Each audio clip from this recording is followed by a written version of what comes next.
15 kilovatlik laterni stabilizatorimizni to'g'rilab beryapmiz. Bu stabilizatorimiz 110 dan 250 voltgacha bo'lgan tokni bir xil 220 qilib beradi. Plus minus 3% ошибкасы bor.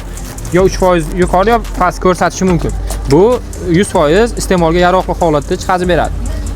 Mana hozir tekshirib beramiz birdan. Hakamlarda uyda toki 170, 165 shunga tushayotgan ekan, o'shaning hisobiga laterni berdik.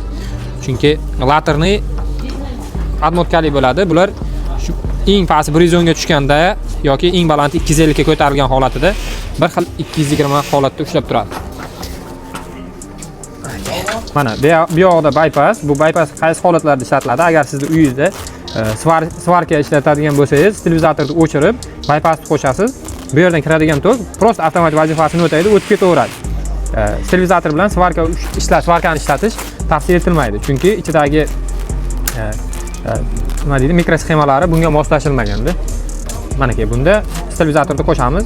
Mana bu yerda напряжение на входе, mana ki напряжение выход. Mana bu kiruvchi tok, mana bu chiquvchi tok. 228 tok kiruvchi tok bo'lyapti. Bu yerda 219, 220 chiquvchi bo'lyapti. Boya aytganimdek 3% ga later adashishi mumkin.